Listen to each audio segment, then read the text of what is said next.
Subscribe to this YouTube channel please and enjoy watching the video. Here we go. There is always a big debate surrounding the greatest midfielders of all time, with many differing opinions among fans. It will always be a subjective matter, as is the case with almost everything in football, but certain factors can be taken into consideration. When trying to narrow down the greatest midfielders, which names come to mind? We can think of a few suggestions. Zinedine Zidane, Andrea Pirlo, Xavi Hernandez, and Lothar Matthäus all seem like viable shouts. But then again, you could also put forward plenty of Premier League legends spearheaded by the likes of Steven Gerrard and Frank Lampard and even Kevin De Bruyne at this point. It's relatively easy to go through and simply name the best. However, when it comes to actually sorting the finest of the lot, well, that's when things become challenging. Nevertheless, we here at GiveSport have decided to give it a go and have sorted 30 of the greatest central midfielders in recent history across 5 categories. The first category and lowest of them all will be the world-class section. Meanwhile, the best of the lot will officially be crowned the midfield GOAT. Players must have played after 1990 to be considered world-class. Paul Pogba, Bastian Schweinsteiger, Fernandinho, Wesley Sneijder, Michael Essien. We'll start off strong with 5 leading central midfielders of their respective eras. Sure, Pogba has been known to be pretty hit and miss in his career, but when he's at it, boy is he good. The former Manchester United man is arguably talented enough to have finished in a higher category on this list, with his passing range and all-round confidence something to be admired. Meanwhile, Fernandinho and Essien couldn't be classified any differently from the Frenchmen. Both represent ultra-consistent and dependable holding midfielders. Schweinsteiger was once a leading midfielder in Germany and an integral member of their national side. A massive number of minutes during the early years of the German's career with Bayern Munich meant his fall-off came earlier than others yet to be discussed. As with Pogba, the ability was there for all to see, but injury issues in Schweinsteiger's twilight years held him back slightly. And what can be said about Sneijder? The Dutchman once said that he had all the talent to reach the heights of Lionel Messi, but that he enjoyed wine and the presence of good food too much. We would disagree with that statement, Wesley, but undoubtedly a world-class baller. Legendary. Xabi Alonso, Claude Makelele, Cesc Fabregas, Mesut Ozil, Frank Rijkaard, Toni Kroos, Sergio Busquets, Yaya Touré, Ricardo Kaká, Juan Roman Riquelme.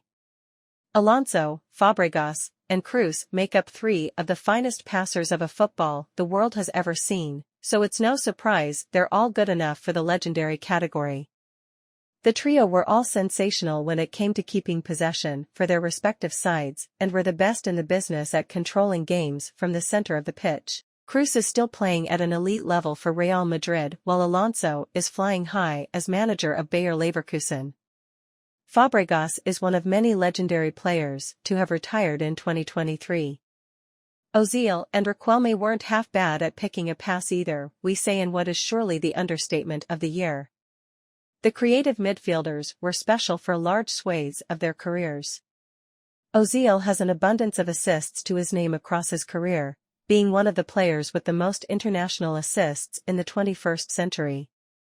Riquelme is often overlooked and underrated in the modern day, but the Argentine was sublime to watch at the peak of his powers, and finds himself rightfully in the legendary category. Although none of the above players can lay claim to lifting the Ballon d'Or the same way Kaká can. The Brazilian lifted the coveted trophy in 2007, just before the Messi and Cristiano Ronaldo era set in. He goes down as one of Brazil's greatest ever players after playing a starring role in the dominant AC Milan team of the 2000s. The remaining midfielders, Makelele, Rijkaard, Busquets, and Touré prove 4 of the most powerful presences we've ever seen in the middle of the park. All 4 men have different attributes that make them legendary however, with Touré being a powerful force that couldn't be stopped when he got into full flow while Busquets at his best was a cultured midfielder who had an unmatched sense of space and intelligence to give himself an edge over opponents. Icons of the sport. Andrea Pirlo, Frank Lampard, Steven Gerrard, Paul Scholes, Roy Keane, Clarence Seedorf, Luka Modric, Kevin De Bruyne, N'Golo Kanté, Patrick Vieira, Lothar Matthäus, Michael Laudrup. And now, for the most stacked category of all. The Icons of the Sport section is actually full of Premier League legends, which is a testament to the extremely high level of central midfielders England's top flight has boasted over the years. Gerrard, Lampard, and Scholes all find their home in this category, and no, we won't pick between them. All three English midfielders have certain advantages over the others, with Lampard being the better goalscorer and finisher of the trio. Gerrard was a more all-action figure that dragged a team of lower quality through some difficult times, while Scholes dictated play almost at ease in the middle of the park for the best team in Premier League history with an unrivaled technical ability and passing range. Old rivals Keane and Vieira also make it into this category.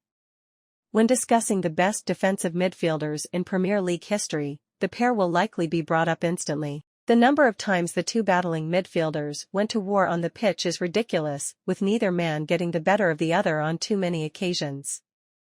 Vieira was closer to the aforementioned Touré in playing style, with his driving runs from the middle of the park being devastating for opponents.